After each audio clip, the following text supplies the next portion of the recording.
حط سولانكي في دماغك، حط سولانكي من بورنموث في دماغك. رقم 2 حط بوين في دماغك. واللي مهم جدا ان يكون اولويه في تشكيله الوايلد كارد بتاعتك هو اولي واتكنز من نادي استون فيلا ب 8.1 مليون. انت بتبقى عايز ايه من لاعب الفانتازي؟ بتبقى محتاج جدول سهل ومحتاج فورمه، وواتكنز متوفر فيه الاثنين. انما انت لو ميزانيتك تسمح ان انت تجيب تريبيه، فطبعا تريبيه هو افضل خيار دفاعي من نادي نيوكاسل، يكفي ان هو مغناطيس بونص. زي ما انت سمعت كده، انا بنصحك ان انت تجيب مدافع من ليفربول خلال الفتره اللي جايه، ولو معاك ميزانيه تسمح ان انت تجيب فان دايك هات فان دايك. بس انا بقول لك تجيب سيميكاس اولا لان روبرتسون اتصاب في التوقف الدولي، سعره كويس جدا مع جدول ليفربول السهل كمان. فاعتقد ان خيار سيميكاس خيار ديفرنشال جدا ممكن تعتمد عليه لو انت بتعمل الوايلد كارد.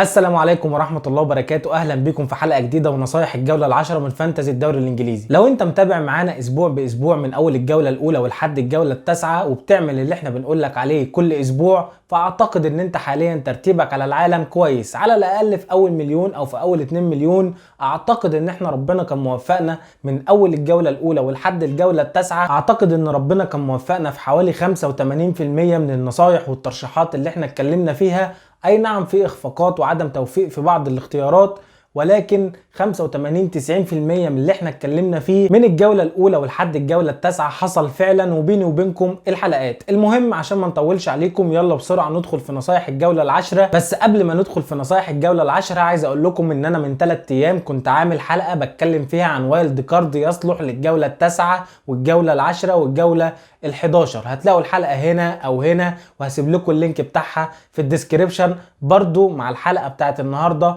مع الحلقة اللي فاتت بتاعت الوايلد كارد للثلاث جولات التاسعة والعشرة وال11. مهم جدا ان انت تتفرج على الحلقتين دول قبل ما تدخل الجولة العشرة. وما تنسوش تعملوا اشتراك في القناة وتفعلوا زرار الجرس على الكل عشان يوصل لكم الحلقات الجديدة اول باول. الجولة التاسعة كانت جولة كويسة. اعتقد ان معظم الناس جابت نقط كويسة. فرق النقط بس ما بين مدرب ومدرب، فرق الكابتنة مش اكتر. اللي كان مكابتن هالاند او اللي كان مكابتن صلاح هو ده الفرق مش اكتر. انما معظم الناس جايبه نقط كويسه فوق ال70 واحيانا فوق ال80. صلاح جاب نقط، هالاند جاب نقط، واتكنز جاب نقط، عندك سون وماديسون جابوا نقط، عندك امبومو جاب نقط، عندك بوين جاب نقط. فمعظم اللعيبه اللي موجوده في التشكيلات جابت نقط كويسه في الجوله التاسعه. انا جبت في الجوله التاسعه 84 نقطه. تشكيلتي قدامك. اتقدمت حوالي 25,000 مركز، كنت ال 225,000 على العالم، بقيت ال 199,000 على العالم. اعتقد ان التشكيله كويسه والخيارات كانت كويسه، حتى اللعيبه اللي ما جابتش نقط. يعني عندك مثلا ترنر كانوا كسبانين 2-0 لحد الدقيقه حاجه و70، الكلين شيت رايح في الدقيقه حاجه و70.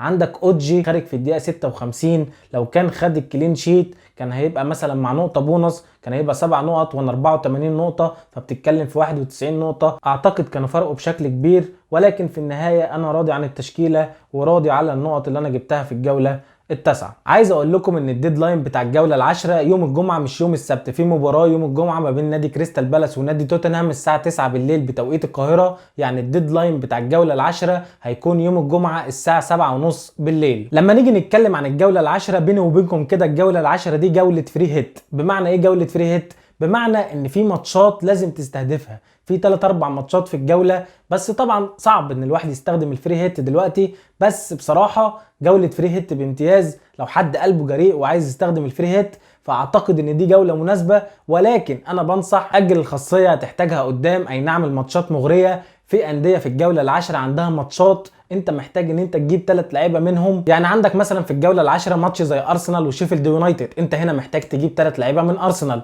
ماتش زي استون فيلا ولوتون، محتاج تجيب 3 لعيبه من استون فيلا. ماتش زي برايتون وفولهام، انت هنا محتاج تجيب 2 لعيبه او 3 لعيبه من برايتون. ماتش زي ليفربول ونوتنجهام فورست، انت هنا محتاج تجيب 3 لعيبه من ليفربول. الاربع ماتشات دول في الجوله العشرة، والغريب ان الاربع ماتشات دول في ارض الفرق الكبيره. بمعنى ان ارسنال وشيفيلد في ملعب الامارات، ليفربول ونوتنجهام في ملعب انفيلد، برايتون هيلعب في ملعبه، عندك استون فيلا ولوتون هيتلعب في ملعب نادي استون فيلا. فانت يا معلم تعمل فري هيت وتجيب 3 من هنا و3 من هنا و3 من هنا و2 من هنا وتفكك من باقي الماتشات التانية. والله بيني وبينكم انا فكرت فيها بس رجعت في كلامي تاني، حسيت ان انا ممكن احتاج الفري هيت بعدين قدام. وانا بنصحك بكده ما تتهورش، ما تستخدمش الفري هيت دلوقتي، هتحتاجها قدام في جولات الدبل والبلانك. اكيد كمان شويه هنتكلم في موضوع الكابتنه وحيره الكابتنه ونكابتن مين في الجوله دي، لان خيارات الكابتنه في الجوله دي هتكون مختلفه جدا وهي اللي هتفرق ما بينك وما بين زميلك في الترتيب. فخليك معايا كمل الحلقه دي للاخر عشان نشوف حوار الكابتنه ده مع بعض. طيب لعيبه تحط عينك عليها في الجوله العاشره، عندي 6 لعيبه تحط عينك عليهم في الجوله العاشره. اول لاعب انا شايف ان انت لازم تحط عينك عليه في الجوله العاشره هو ميتوما. انا ما زلت شايف ان ميتوما هو اهم لاعب في نادي برايتون. عندهم جدول ماتشات كويس جدا، عندهم فولهام ثم ايفرتون ثم شيفيلد يونايتد ثم نوتنجهام، جدولهم بدا يتظبط وخصوصا الماتش اللي جاي في الجوله العاشره قدام فولهام.